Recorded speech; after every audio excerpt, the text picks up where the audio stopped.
as they say. And this feels like a brand new podcast game. We've gone so long. Hey, everybody. Welcome to Over 50, starting over. Guess who's back? Hey, I'm Merle Garrison. I'm Barry Edwards. It's good to have you back, It's good Merle. to be back. Good to be back. Really looking forward to this. Yeah. So much has gone on in the last week. It's unbelievable. I've been taking notes, and even this morning I'm putting things down, and we'll talk about it later. But I just got to tell you, I just saw that Facebook took, I think, a 26% dive yesterday. It was really huge this week, and they're for the first time they've never lost users. I guess they got like 500,000 less logins happening over the last 3 months. Yeah, I didn't read the details. I didn't have time. Well, they're blaming it on TikTok. Zuckerberg is blaming it on TikTok, and this is a worldwide thing that's happening right now. And the big deal is these little videos that TikTok is famous for, and Facebook and Metaverse is not famous for. And they've got something called Reels that they're trying to roll out here on. What is that? How about we pick up with that in a little bit? Yeah. Because there's more. It's a big deal. I think a lot of it has to, my personal opinion is a lot of it has to do with their stupid reorganization into the metaverse. But yeah, let's start some upfront stuff. I woke up to, I get notified by certain tweets sometimes. I don't know why. I'm almost never on Twitter. This one cracked me up. As I've been hearing the last couple of days about Hugh Jackson, the former coach of the Browns, who owns the worst record in NFL history at, I believe it's 31-1. Do you remember him from a few years ago? No. He was the one that got fired in mid-season about 3 seasons ago, and they turned the team around. It was the biggest example I do kind of remember this. Yeah. Addition by subtraction ever.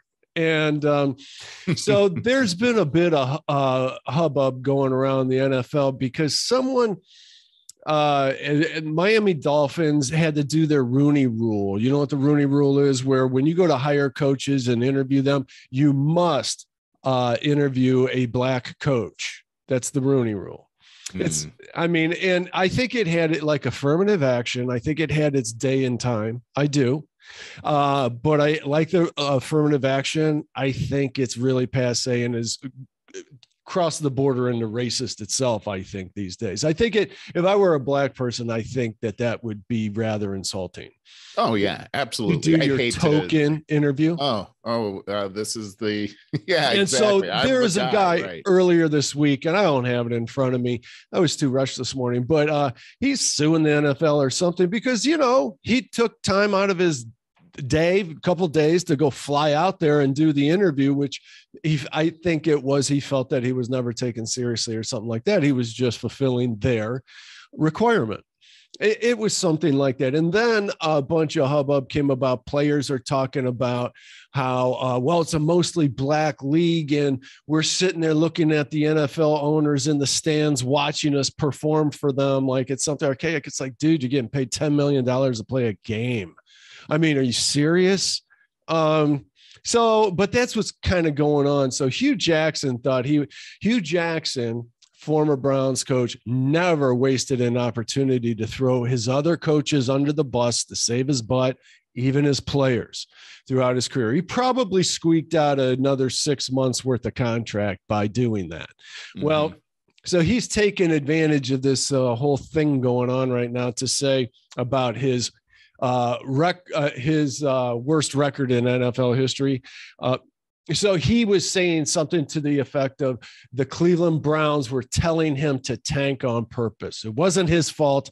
The Browns were telling him to tank. Now, this is the guy that got fired in mid-season, and the assistant coaches turned the team around in mid-season. So the Browns responded with, it's so small, bear with me, the recent comments by Hugh Jackson and his representatives relating to his tenure to our head coach are some of the most insanely idiotic things we've ever heard. At no point, this is really tiny. Let me try to blow this up so I can read it. At no point in his rambling, incoherent statement was he even close to anything that could be considered a rational thought. Everyone in Berea is now dumber for having to listen to it. We will give it no further thought, and may God have mercy on his soul. Oh my God. So anyways, that's what I woke up to this morning. Wow. Little bit of entertainment there. And I just wanted to share a couple entertaining things because I hadn't seen you in so long. So the couple personal things I wanted to share with you. First of all, sharing the screen here for a moment. This is Shaker Lake across the street. Oh, wow. And this is a few days ago, but this is what it looks like. And I thought this is a really pretty picture. The thing about beautiful, but I'm freezing looking at it. For sure. The thing about this area, we are right on the border of Cleveland Heights and Shaker Lake. No matter what time of year it is, it always looks like a postcard. It really does. It's beautiful over there. Yeah. I've always loved the views over there. It's just awesome. And it truly is. And got to tell you, I'll get to another thing, a little video for you in just a second, that this is Charlie's favorite time of year. And it's his first winter. And we happen to have a heck of a winter. And, for the last several years, we've hardly had anything. So, he saw his first snow and freaked out. And now he's seeing this, and he jumps up. He's so big now. He jumps up on the windowsill and looks out the window, watching it snow and looking for other people walking their dogs. And he just can't. It's like Disneyland to him. And he's like, stuck in the hotel room. So he's just always dying to go out. Wait, are you showing another picture right now? I'm actually skipping around. I didn't have this very well planned. I'm going to show you a video of Charlie in the snow in a minute. Oh, okay. Gotcha. But I'm on pictures at the moment. So I wanted to share with you a week ago, that Lisa and I went to the Marble Room. This is the Marble Room downtown. And for my birthday, these are pictures I took myself, and I say that because it looks like they were professionally shot. Like this on the floor is truly their logo on the floor in lights. And we sat at the bar and had the most terrific dinner. This is my wow. Oh my God, Merle. Oh my Rack God. What is that? No, this is I'm trying to think of how it's dry aged Delmonico steak. Oh my God. I cannot believe you're showing me that. This is driving me crazy. You're going to be like irritable the rest of the podcast now. That looks so good. It was one of the best steaks I ever had in my life, Merle. And we had the au gratin potatoes with that. Now, also, I went totally with the bartender's recommendations. Clearly a big meat eater. Everything that he suggested was perfect and spot on. So he said, get the mushrooms with the steak for sure. Oh, yes. It was really rich. Good. Gosh. Okay. So how do you like your steak done? That looks a little medium rare. I typically like it medium well. And I asked him, how should I go? And he said 2 very great tips. He goes, I definitely would go with medium, but I would definitely have them cut it for you. And I'm like, what? Nobody's ever said that to me before. I'm like, what? Yeah. And he goes, well, for one, half the work. You see how that's cut? He goes, the other is the chef has to look at it, all the way through. So it'll be done exactly right. So it was like that. Yeah. Terrific advice. Very thick cut right there too. It was big. I ate the whole thing. And it was absolutely terrific. The Marble Room is not a cheap place, but it's one of those places, hey, maybe once a year, And right. I was craving a terrific steak, and I was not disappointed. It was amazing experience. And I thank Lisa for that, for my birthday. That was my birthday present, my birthday dinner. And it didn't disappoint in the slightest. I enjoyed every second of it. Well, hey, first off, happy birthday to you. Thank you, dude. And what a wonderful way to spend your birthday, eating a delicious steak and making everyone in our audience jealous. Right. Now Lisa put together, she did some kind of crab lumps, real crab, which is rare to find these days, with a fillet.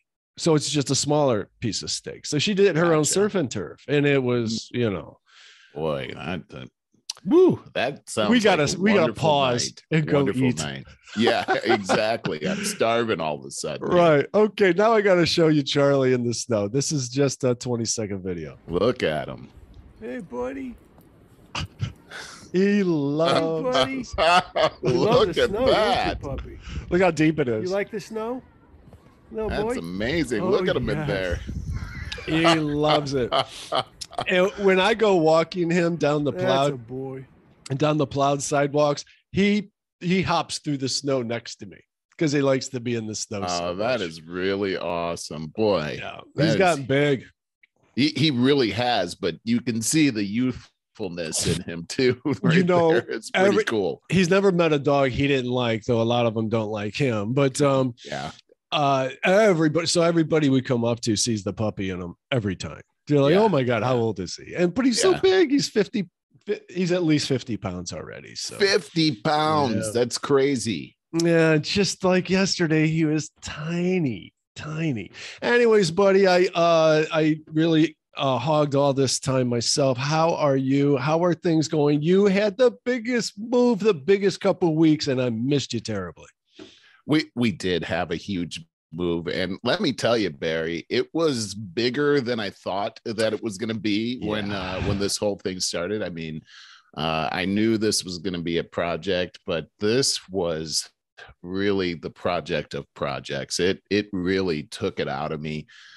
It was like, I mean, for a football analogy, it was like the 2-minute warning for 3.5 weeks. I mean, seriously, every waking moment was pretty much dedicated to figuring out how we were going to do this. And, you know, we lived in the same place for 14 years, and really the longest I'd ever lived in one place. Wow. Yeah. And, you know, when you live in the same place for 14 years, you tend to accumulate things, and you also figure out places to hide things. And that was the thing. Every day it was like we were discovering a whole new treasure trove of stuff that we had somehow I don't remember hidden away. this. And then you spend a whole bunch of time looking it through this new thing that you haven't seen in years. Oh, right. Yeah. And then it's like, okay, what do we do? Do we bring this and do, because you know, there were space limitations that we had to take a look at, and so some of the stuff we had to get rid of, and a lot from what you said, a lot, and it was very emotional. And you have more to do of that, right? That's we actually do. We have have stuff. Well, it turns out that we don't have as much closet space as we had in the last place. So, you know, we have we're doing pretty good with this, but we do have stuff. I mean, we're taking this opportunity to kind of purge some of the stuff that we haven't really been using, and you know, it in a way it feels pretty good. So I think so. It's nice to travel light. Lisa and I probably throw out too much, I think. Yeah. Do you really? Yeah. I don't like clutter. I personally, neither of us, we don't like clutter. It's harder to clean. It really is. It really is. And it's so much nicer to have that kind of open feeling, and you're not, you kind of have room to stretch out and everything, kind of like that as well. But this was overwhelming as far as the project itself. I will say that we had a very positive experience with the moving crew that we hired. I'll give them kudos. It was Allied Movers. I did a lot of research to find the best movers here, and I narrowed it down to the top 4 movers out there. How'd you base? Is it with reviews? Yeah, I looked at a lot of reviews online, a lot of expert reviews. It's amazing. There's actually experts in this area that review different moving companies. So I was able to narrow down my picks, and I interviewed 4 different moving companies and got quotes from them. And that was interesting. It was an interesting process because of the situation that we live in today. They typically would come to your house and do an estimate, but none of them were willing to do that these days. Right. Now it was over video. And Nice. I was a little uncomfortable with that because it was like, how could you possibly see everything that I'm moving with my camera? And I felt a lot of pressure to make sure I was showing them everything. And I narrowed it down to these 4 companies, and clearly one of them stuck out for me, and it was Allied Movers. Just a quick question.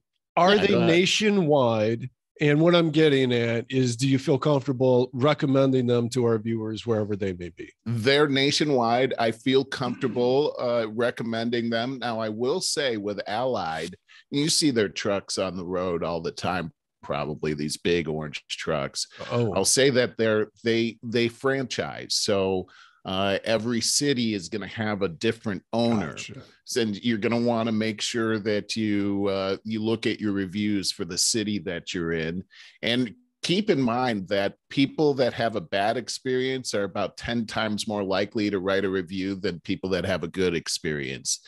I was really meticulous on this whole thing. And when it comes to moving companies and you look at reviews, you can go to their website and see a lot of great reviews, and you go to Yelp and you'll see a lot of bad reviews.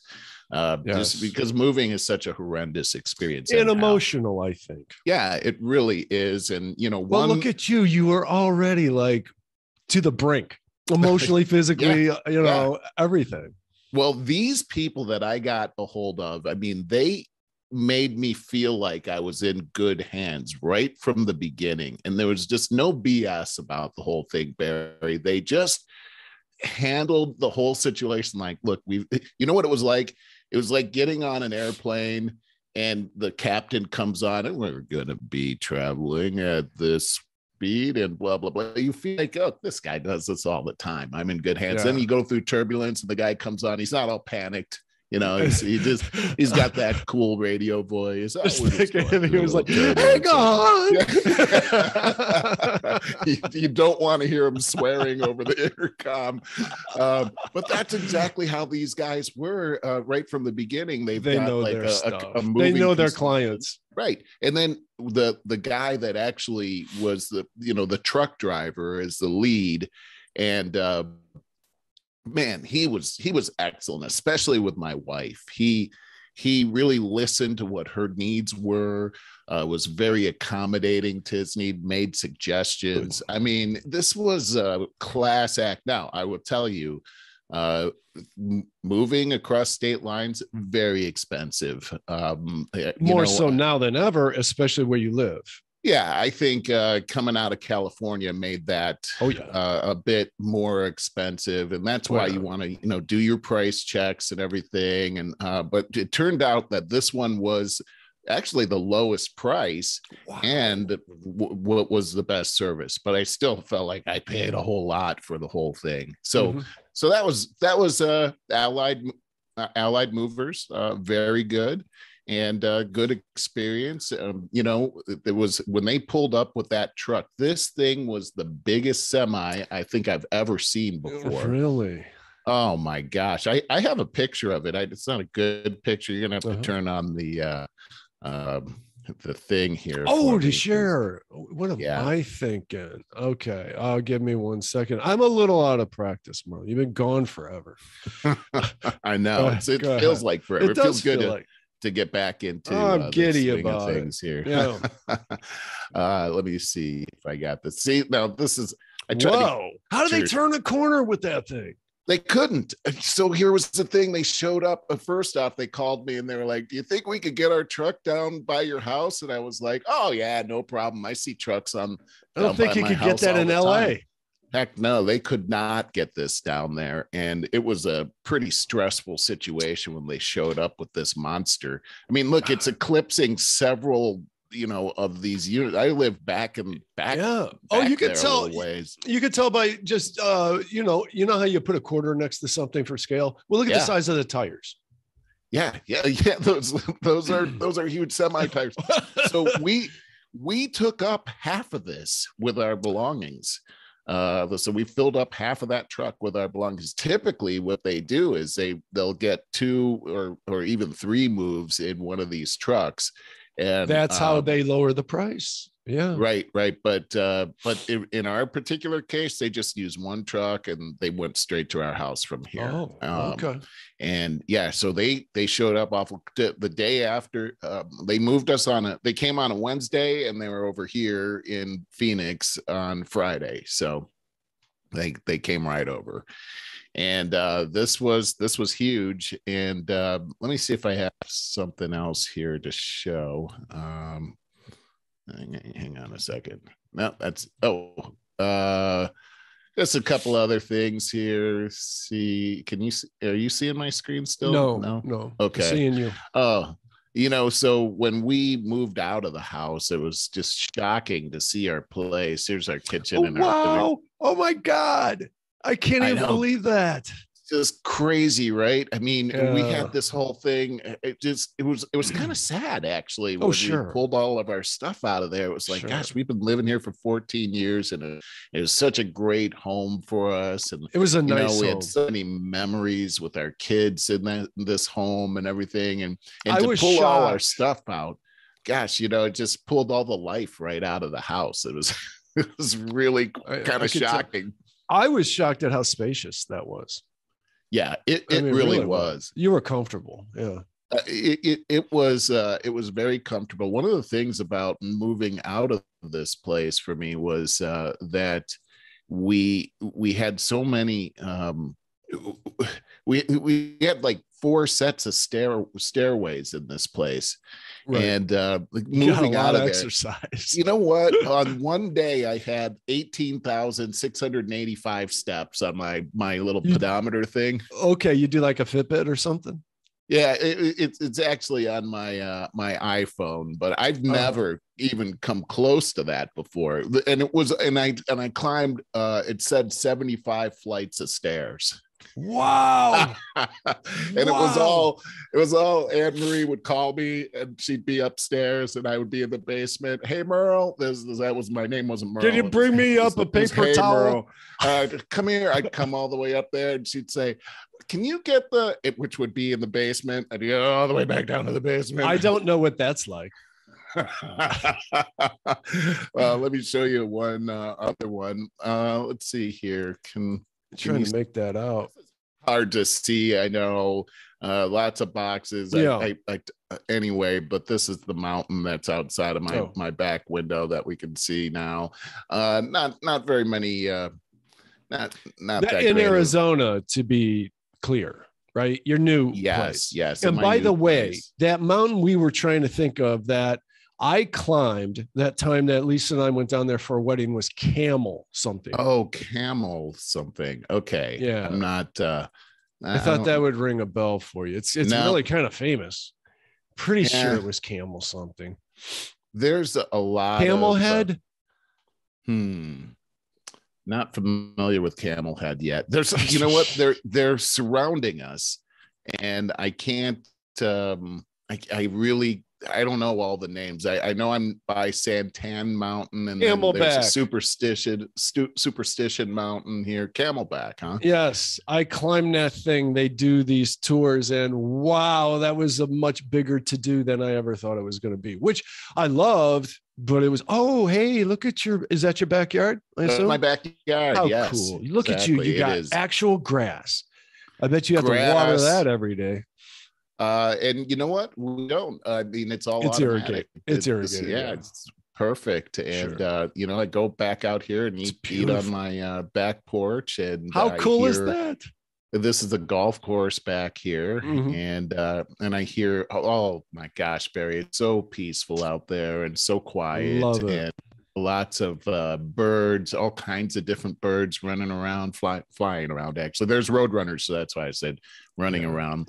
It's and I haven't heard any helicopters flying over or any police sirens, which was by the hour I would hear at least one of each of those where I was living. So it's just wonderfully peaceful here, and we're very, very happy to be here. I'm so happy for you. I am so happy for you. I can't even tell you. It's beautiful. I love the pictures. Thank you. I do have a suggestion here. Let me see if I can. I pulled up a couple of things that I wanted to make sure that that people knew about moving. One of the things that it kind of hit me, because we had to come in and make sure we had our house cleaned up before we turned it over to our landlords, and for deposit reasons. Yes. And you know, we wanted to do that anyhow for them. As a responsible couple. Yeah, sure. exactly. And you were there for 14 years. You gotta. We had great landlords there. They were fantastic people. Right. It was actually emotional saying goodbye to them. Yeah. But one thing my brother said was, hey, you know, after I told him about the 10 hours we spent cleaning up the place, he said, why didn't you just hire a cleaning crew? Right. And I would just $200. Highly recommend that. I just didn't even think about it, to be honest with you. But it was grueling to go through that whole cleaning process, and I just wanted to just move on with this whole thing after this tremendous move that we made. Hire a cleaning crew, get those people on the agenda. That is an important aspect of the whole move. I think that's excellent advice. I really do. Here's another one is make sure when you're boxing up things that you get a good inventory of everything that's inside of that box. Anne-Marie and I spent a lot of time. Actually, I wasn't going to do that, but Anne-Marie was adamant that I make a good inventory, not just stuff in the office, but actually what I put inside of that box. And I'm so glad that she made me do that. It did slow down the process, but now that we're here and there's just this enormous amount of boxes, it's really nice to be able to open up the boxes that I need right now and prioritize what I need and actually know where things are and exactly what's inside of everything. It's actually a godsend. So that's a big one right there. That's good advice. That's good advice. Let's see here. Here's another one. Make sure you order your internet far in advance of your move. Today, I just assumed that I'd be able to move in, make a call, they'd be there, the next day. No, it's at least 2 weeks out. And it's again, because of the situation that we're in, we have, with all the health situation that we have right now, they just don't have the people to come out and make that happen. So make sure you order your stuff ahead of time. Anne-Marie and I have been watching DVDs over and over again because we just don't have I got to tell you something funny right on here. cue. As you were saying this, I'm getting a thing that says your internet connection's unstable. Your face froze for about 8 seconds, but we had all of your audio. So it was right on cue as you were talking about, because you're on your personal hotspot thing. Right. So I get the internet next week. So that's a big deal. Bear with us, folks. Yeah, this is, but we're doing it. I'll tell you another thing too, Barry, is that once we moved here, this isn't advice, but I mean, we left California for a very good reason. And one of them was, freedom.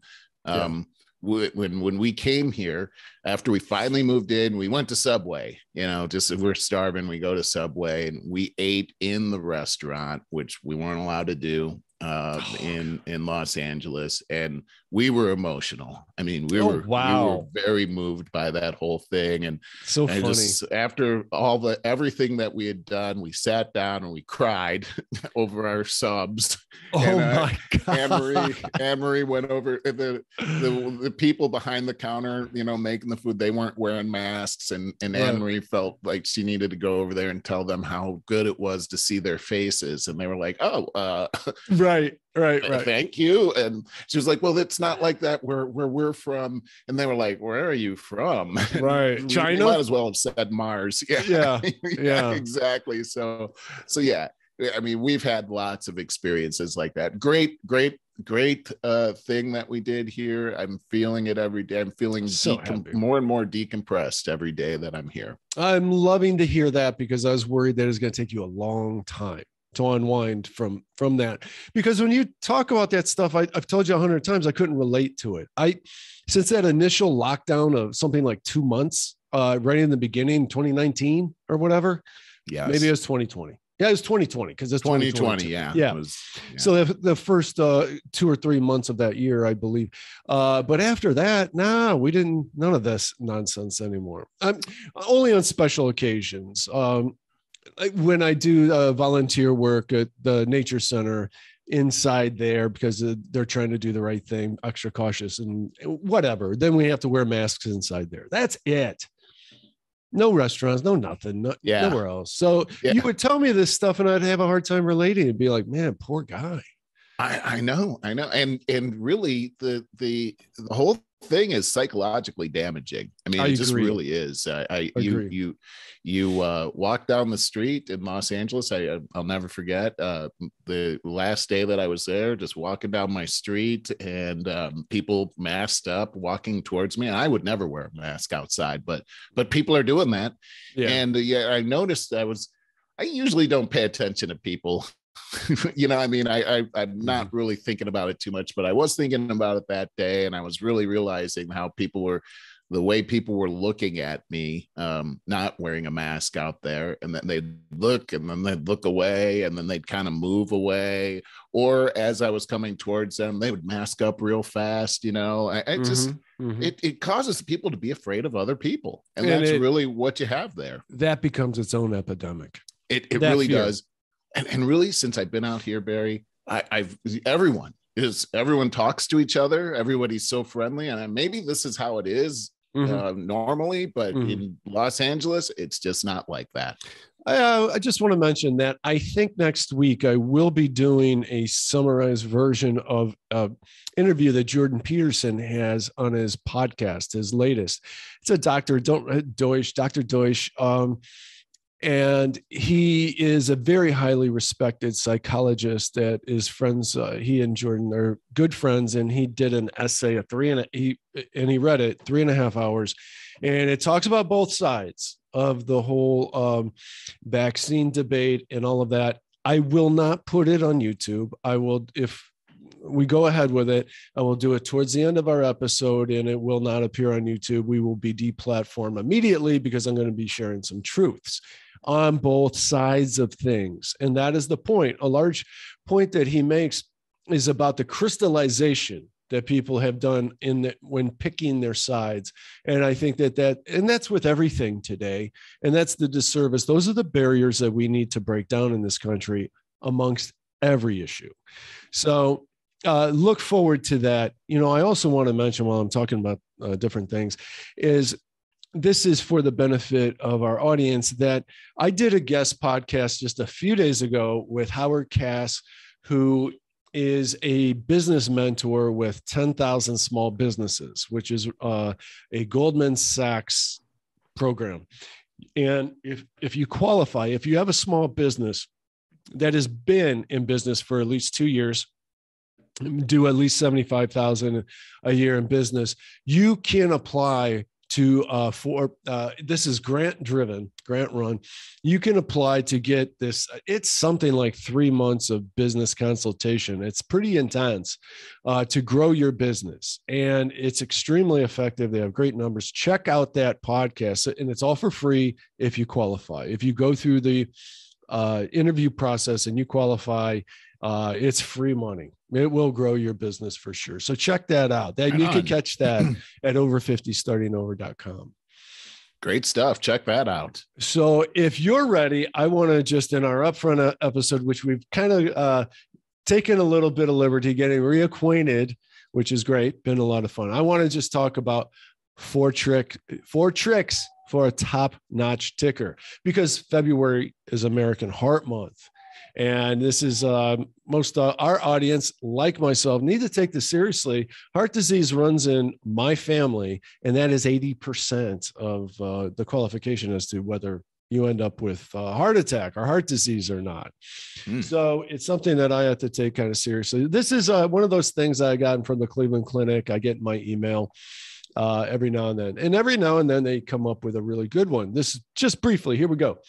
February is American Heart Month, with heart disease the #1 cause of death in the US. There's good reason to kick your heart healthy habits into high gear. While these statistics may sound scary, heart disease is largely preventable. Lowering your risk involves not smoking, maintaining a healthy weight. I'm going to stop on that for a second, because maintaining a healthy weight, obesity is our number one problem here in America, especially when you couple that with COVID. And the FDA, CDC, they do not talk about it at all. But that comorbidity is the number one thing that you can do to prevent having a problem with COVID, is maintain a healthy weight. Okay, get regular exercise, eating a diet rich in fruits and vegetables, keep your blood pressure under control, your LDL cholesterol levels and inflammation levels normal, and reduce your consumption of foods with saturated and trans fat. A lot of that is common sense, but we need to hear that a bit more, I think. And that's not all. Here are some lesser known ways to keep your ticker in top shape. Eat a nutritious breakfast. People who regularly skip breakfast are more likely to overall have an unhealthy lifestyle. A recent study suggests that skipping breakfast may be associated with an increased risk of, atherosclerosis, a hardening and narrowing of arteries due to the buildup of plaque.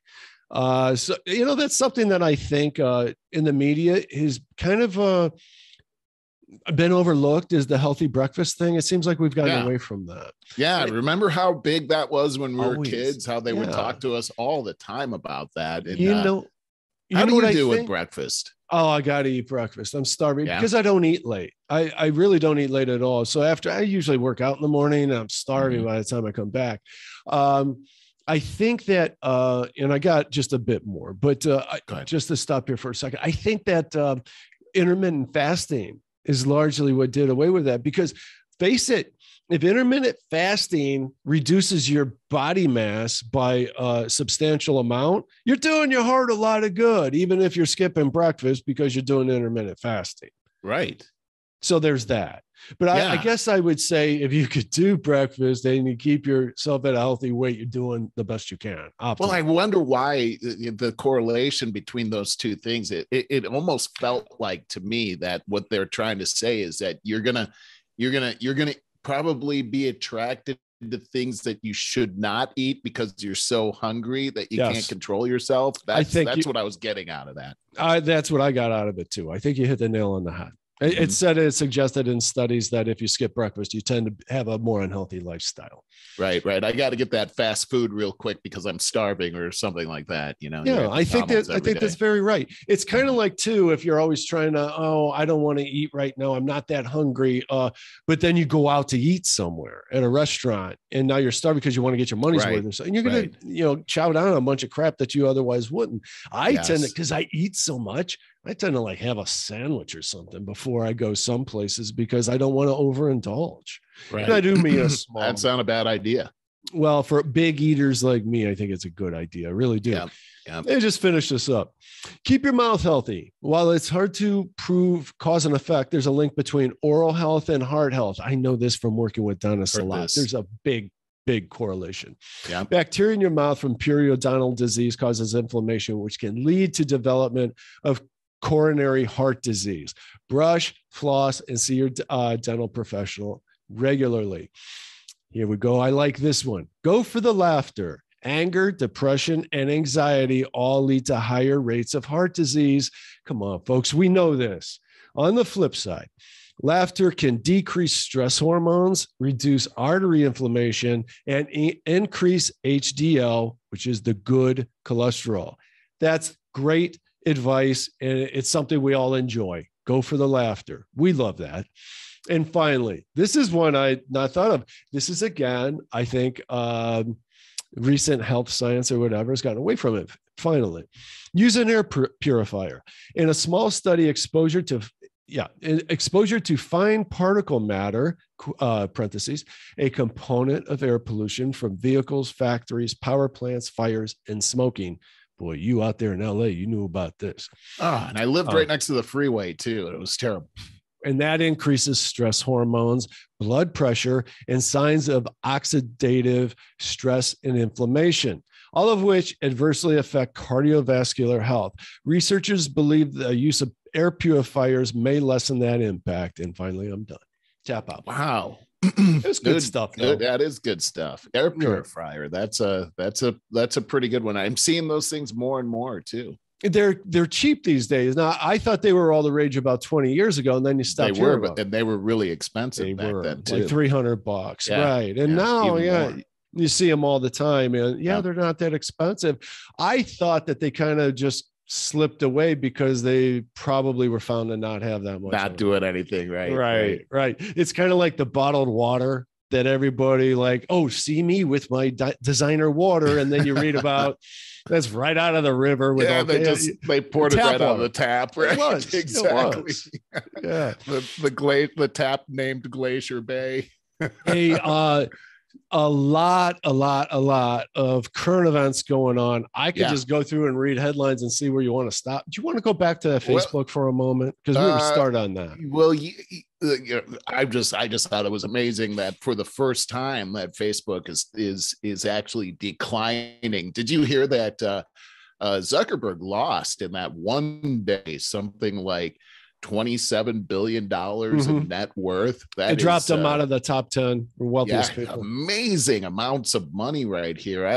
I'm not worried about him. He's still worth like $109 billion. Right. And this is the kind of thing that they can pick up right away. This is a drop in the bucket for these guys. But to me, the really powerful statement, though, is that it's TikTok that Zuckerberg is blaming this whole thing on. And when you take a look at these Chinese companies that are out there that are really in the background run by the Chinese Communist Party, their whole MO is to steal the intellectual property of American companies, then duplicate those companies and run those American companies out of business. And you can see where TikTok has now taken a big bite out of Facebook, and we'll see what happens. I mean, this is a big deal. And it's the Chinese company TikTok. I don't like that. I don't like that one bit.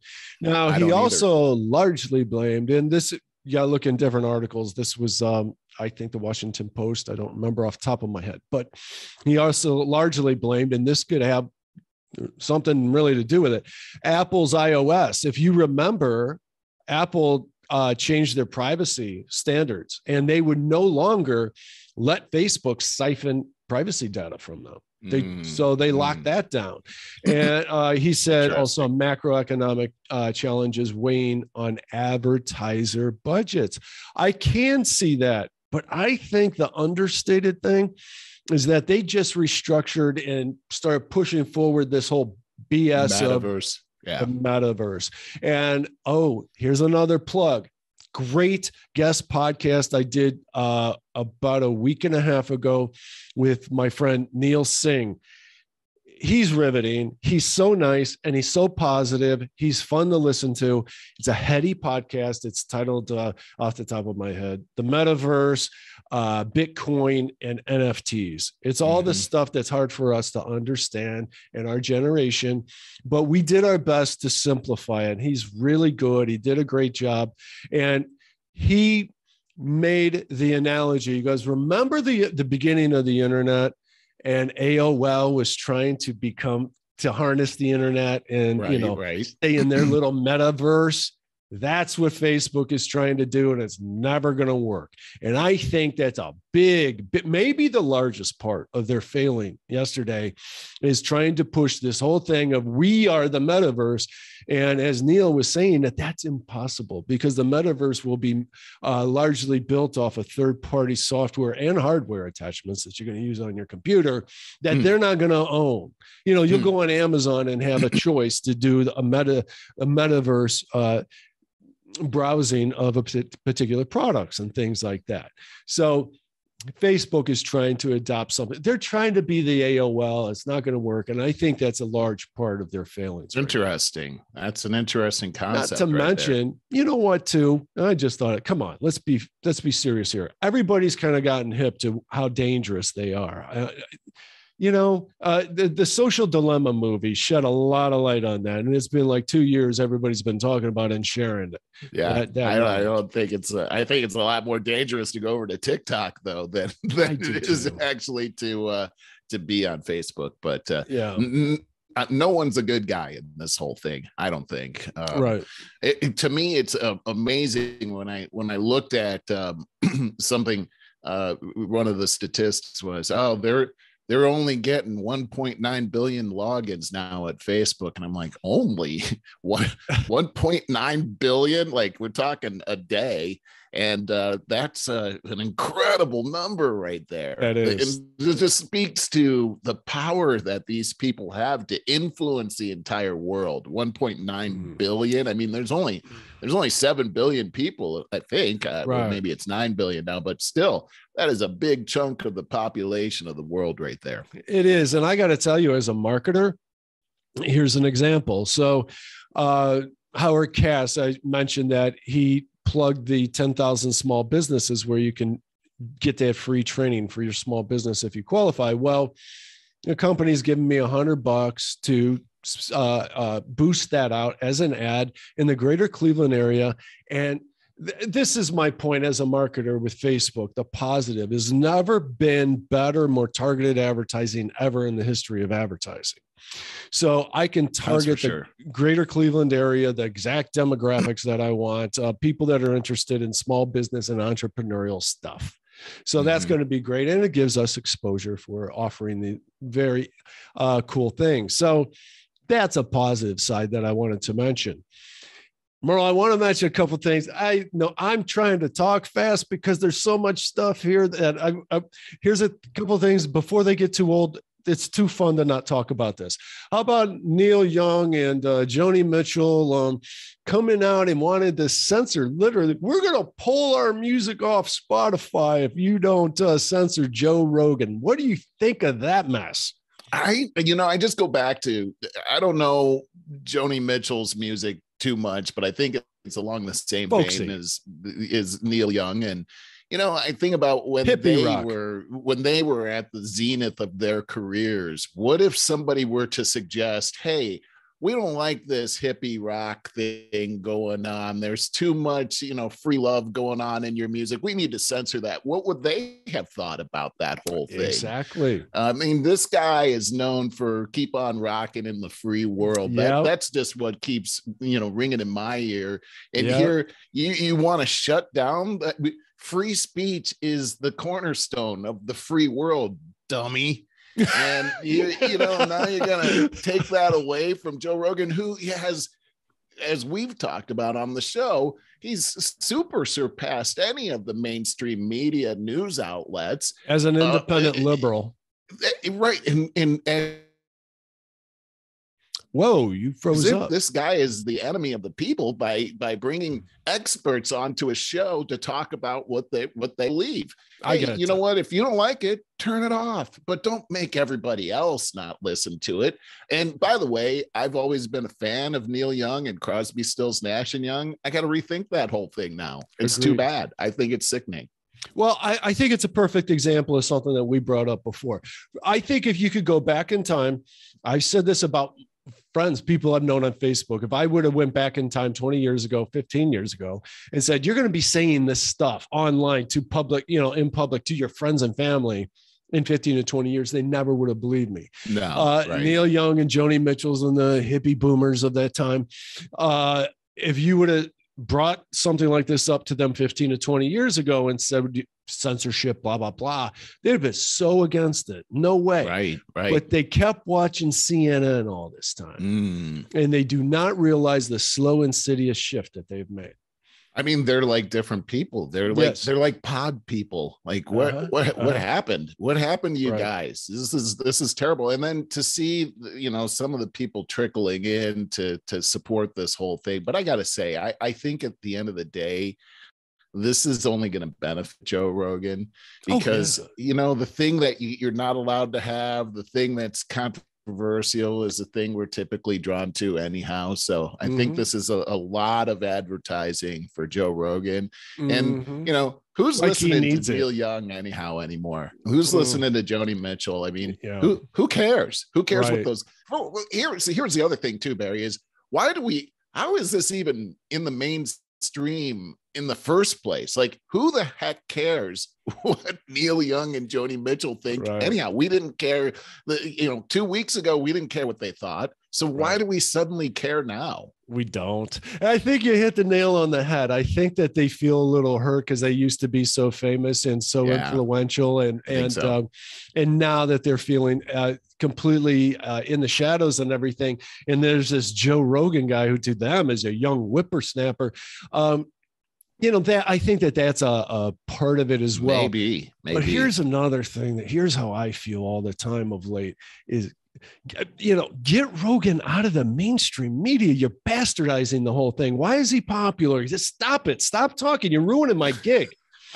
Like, I get what you're saying. Yeah, you're going to taint the whole thing.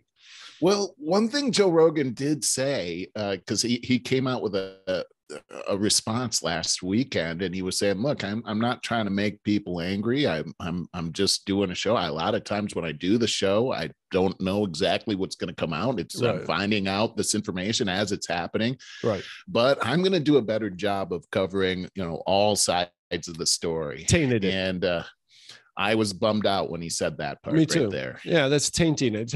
It's the first time he has always said that he doesn't read criticism. He doesn't read anything in the press about him for those reasons. But it got so big that he couldn't ignore it. Right. And so now it's getting tainted. And that's right to my point. And I hate to hear that as well, because we all know what's going on in the mainstream media and all that. He's offering stuff that mainstream media won't talk about. He has never, ever been on the right, certainly not the far right. The closest he gets to it is he's a gun enthusiast because he's a hunter. That's the closest he gets to it. Hey, kind of related. There's some more gossipy stuff I want to throw out there while we can. How about Whoopi Goldberg? Goldberg. What do you think about that? I mean, my goodness. I think it's funny. First of all, her last name is Goldberg, and she doesn't get the whole. Okay, so she said, I forget. I heard the clip. I don't have it here, but she was saying that the persecution against Jewish people is not racist, that it is, how did she say it? It's a anti-humanity. Yeah. She said it was it was showing the man's inhumanity towards man. There you go. Right. But not racist. Right. My God, the Nazis were about the master race. Right. It was all about race. It started. I took a class on the Holocaust back in college. It was very emotional, taught by a Jew, and it was heart-wrenching, every class. But it started off with Darwinism, which was coming out, scientifically coming about at that time. And what was Darwinism? It was about theories of evolution, and they bastardized that to show how different races were not equal. And that the Aryan race was the master race, and that the Jewish race was just is evil. Yes, it was 100% racist. But to Whoopi, she only sees it in terms of black and white, and that's it. It's what would motivate somebody like Whoopi Goldberg to say something like that? She's old. I mean, she's old. Why ignorant. Make that point? She's ignorant. Yeah. No, it's very true. She is ignorant. Look, if I didn't take that Holocaust class, I would not be, because, I moved into University Heights 20 years ago, very Jewish community. It is extremely. I didn't think anything about who's Jewish, who's not.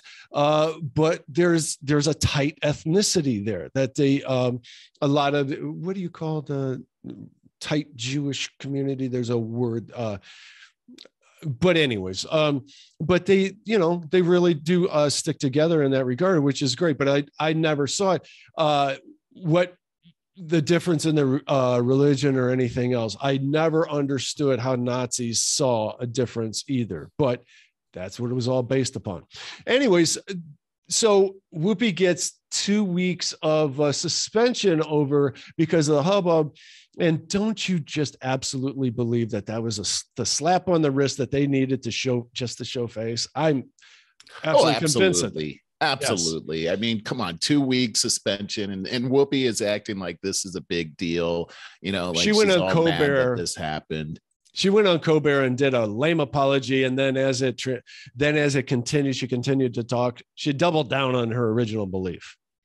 Well, so she doesn't understand. She doesn't understand. Ben Shapiro makes a really good point regarding this when he talks about what would motivate somebody like Whoopi Goldberg to talk like this, and it is really an excuse for anti-Semitism. For example, racism is a super emotionally charged subject, and anytime racism comes up, especially on the left, this is we've got to eliminate that immediately. But the left seems to ignore anti-Semitism, and this has been happening quite a bit now. So the further left you get, the more they align with anti-Semitism. Well, it seems that way. I mean, they're very anti-Israel, anti-Jewish, and and if you can take any type of anti-Semitism and just call it man's inhumanity towards man, you take the emotional charge right out of that whole thing.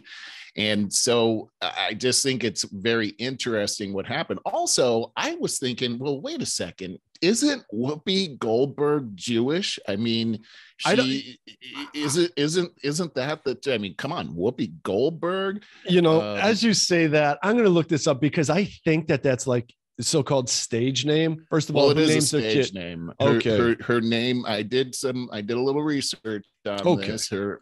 Her name is not actually Whoopi Goldberg. It's Karen Elaine Johnson. That's her real name. So she chooses Goldberg and doesn't have any idea. Well, here's something interesting about that I found this to be very interesting, that the name actually is from one of her ancestors. So she actually has Goldberg in her family line.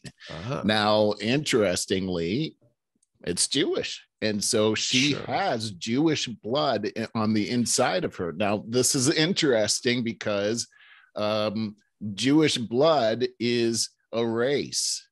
It's, you don't have an ethnic. So you see what I'm saying? Is like, so now she actually says that she's non-religious, but she considers herself Jewish. It was very interesting because that's the essence of what race is. Yeah. Now, go ahead. See, here's where I stand with that. It's like I said, when I moved into University Heights, which is such a largely Jewish community, I did not know who's Jewish, who's not, nor did I think about it. So I understand what she's saying. And as I get say, that too. If I didn't take that Holocaust class, I may not understand the total ramifications of the racism that, well, I don't know. Who doesn't know about the genocide of Jewish people in Germany during the World War II thing? So I'm just saying, I can understand to a degree somebody that has lived a life as a Black person during the years that she did. She would, that's what she saw. That's what she lived. And well, so it's I interesting understand what you're saying is that one of the reasons that they got a lot of pushback from Jewish people out here, what Whoopi Goldberg said, understandably, but one person of Jewish faith was saying, look, she didn't choose Goldberg just randomly. At the time she chose Goldberg, there was a lot of anti-Semitism. She's a Black actress. She was using that name to really lift up this embattled type of a figure like that's overcoming here because of race, and I thought that was very interesting. Things have changed since then, but somewhat. But again, back to Ben Shapiro, he was talking about the fact that today it's very common, especially on the left, to see people that are so-called elites are doing well being attacked by people that are seen as underprivileged as being okay. We saw that for the last 2 years with these riots that have happened in these cities. And so to call it man's inhumanity to man takes away, almost makes it excusable for these types of things. And that seems to be what Whoopi is all about. One other thing is, where did she come up with the name Whoopi? Yeah, I don't know. I don't know. Do you know? Yeah, she says it right here. She says, this is a quote from her actually, and she says she adopted a stage name, and the first part of the name came to be in the most Goldberg way possible. Here's a quote: "When you're performing on stage, you never really have time to go into the bathroom and close the door," she explained to the New York Times Magazine. So if you get a little gassy, you've got to let it go. So people used to say to me, "You are like a whoopee cushion." And that's where the name comes from. That's thoroughly disgusting. All right, let's wind this up. I want to say a couple of things. I want to ask you something. So her co-hosts are said to be completely irate over the fact that she got suspended. Of course, you don't expect to have the same punishment dealt out to you that you did. I mean, come on, they virtue signal all day long and they should be immune. So my final question is Whoopi Goldberg racist? It seems like it to me. Okay, I think it prompts the bigger question that what is racist? Well, I guess what is racist? Well, it's a great question. You know, Barry, it's you're leading me right into the next story here. Is the Anti-Defamation League, funded to combat anti-Semitism, goes woke, changes definition of racism. So the Anti-Defamation League changed the definition of racism. It used to be racism is the belief that a particular race is superior or inferior to another, that a person's social and moral traits are predetermined by his or her inborn biological characteristics. Racial separatism is the belief that most of the time, based on racism, that different races should remain segregated and apart from one another. That was that's what racism has been this whole time, but the Anti-Defamation League has changed that recently to the marginalization and or oppression of people of color based on a socially constructed racial hierarchy that privileges white people. Oh boy, is that a narrow definition? So, in other words, it can only be white people oppressing people of color. Exactly. And to me, that's the definition. If you're going to change that's a racist definition. That definition, then that's racism. And that seems to be exactly where Whoopi Goldberg is coming from, which is racist. Wow, that was a great answer to that question, because I'd only formulated that question as we were talking. I was thinking that with Whoopi's, Whoopi's crime is simply ignorance.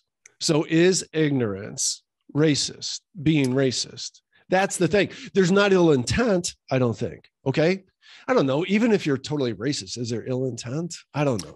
Well, it's ignorance. If you're propping up this whole thing about, racism can only come from white people, notice in her whole definition, it was, this was white people against white people. So it can't be racism. She's lining up exactly with this new leader of the Anti-Defamation League's definition, which is purely racism. Man, and you got to say, this is a very powerful individual. Yeah. She's got a very powerful bully pulpit. You can't underestimate.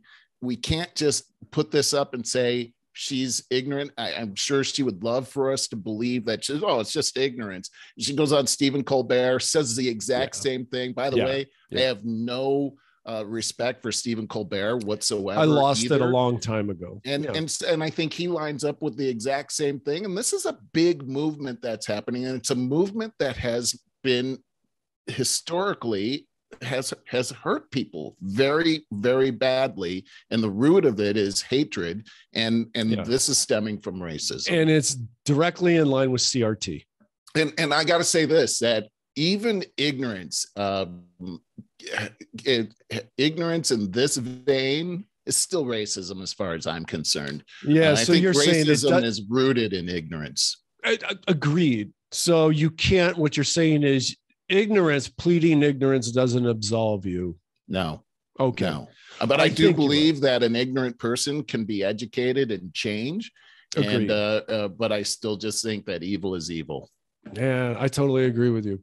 All right. Oh man, we're really running out of time. And I got way more. We're going to go into the after show with some other stuff, but more fodder. CNN President Jeff Zucker resigns over consensual relationship with key lieutenant. What do you think of that? I think, you know what I think? That smells just like a Cuomo situation. Yeah, it really does. I totally agree. There's more. How could this most powerful news czar lose his position simply because he didn't reveal his relationship that he was having with a staffer? Yeah, it doesn't cut it for me whatsoever. Mm-hmm. And when you look at this guy's track record and history, especially over the last several years, and how he's sort of like Fauci, where he's I am science. He is the news, and he is decided, fake news. Yeah, he has decided that he is really the god of news, and he's taken that organization and the viewership of that organization right down the toilet. And he's the king of Russiagate, a 4-year scam of lies. Absolutely. And this is how he goes out. Yeah, it doesn't. This is how why you fire him. He's guilty of way bigger crimes. Yeah. When this whole thing came out, I saw the headline. It says Zucker says I was wrong, and I'm like, oh, that's got to be interesting. And then I read the article, and I'm like, come on, that just doesn't seem right at all. But I'm glad he's gone. But usually when a void like this happens, somebody worse comes in to fill it. So I'm not holding my breath on this one. Agreed. And that remains to be seen. I just want to, we really got to wind up. You got some lighter side stuff I want you to get to, but I got to say, BLM is missing $60 million. $60 million. And nobody can be found to claim that they are in charge. Yep. No one's in charge. Come on. Who saw that coming? I mean, we've been saying this. You and I have both been saying this. The BLM is a Marxist organization. They're not about Black Lives Matter. They're about their lives matter, and they enriched themselves. We saw what happened to the one leader who bought those mansions and multi-million-dollar facilities in California. Come on, what a joke this whole thing has been, and a terrible one at that. Right. I just want to say briefly, we'll talk about these more in the after show. I want to get to you with the latest stuff. But just yesterday, US-led forces killed the ISIS leader in Syria. I heard that. Oh, yeah. They said it was a suicide bomb, but man, this entire building blew up with his family in it and stuff. So I think there might be more to that. Again, well, it's interesting too. When Trump had Soleimani killed, he was labeled a racist and a bigot, and just also disrupting the whole world. And then so under the Biden administration, it happens. I don't think we're going to hear the same thing, but I heard that he self-detonated as he was being closed in on. He self-detonated this bomb and killed himself and the family. And talk about dedication. Gosh. Well, there you go. Also yesterday, I heard Oops. Sorry. You shared something strange there. The U.S. accuses, did you hear this? Russia of planning to film a false attack as a pretext for the Ukraine invasion. That's in the Washington Post. Got a link there. Russia's considering filming a fake attack against against Russian territory or Russian-speaking people by Ukraine forces as a pretext to avoid the neighbor, including graphic scenes of stage explosions and corpses and all of that. Boy, wow, man, that's crazy. That's exactly what happened in August 30th, 1939. That's exactly what happened. Hitler said that Poland had attacked them. And they actually took Polish military killed them, put them in German uniforms, and filmed it, saying that Germany had been attacked, which started World War II. Wow. I didn't. Yeah, that's a great way to follow up on that. Yeah, that's something. History just is continuing to repeat itself. Well, and if you know history, you don't fall for these kinds of stupid tricks that are out there either. Or you could be a history revisionist and then go that route so that we can repeat it all over again. Yeah, well, it seems like it does feel a lot like 1939 all over again with a lot of the current events that are happening today. You want to lighten this up? We're going to have to move on. This is this is dog, right? Check this dog out. I mean, look at the look on his face. What's going on here? Kind of grows on you right here. So this dog wakes owner in the middle of the night. He's credited for saving the family of 3 from carbon monoxide poisoning. Just you got to look at these pictures of this dog. So this dog, they went to sleep at night, and the carbon monoxide alarm started going off, but nobody woke up, probably because they were already being affected by the carbon monoxide. But the dog would not leave the family alone, jumping up on the bed and running around. Look how alert this dog is. I mean, he looks like he's had a little too much coffee right there. But, he's got Charlie ears. He totally saved the life of this family, and they are alive today. I'm very thankful because of this family. I've got one more, and this one is I love this one. Did I stop sharing? Let me just come back to this again, because this is huge. You hear all the time about how old people are getting scammed. Yes. And this grandmother, this 70-plus-year-old grandmother, was called one night by supposedly her grandson, saying that he had been put in jail for DUI.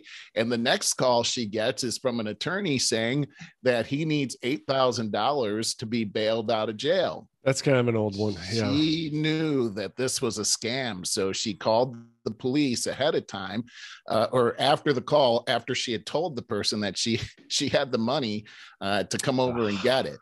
And so this shady gentleman shows up at the door with a mask on, and she hands him this envelope he's got in his hand full of newspaper.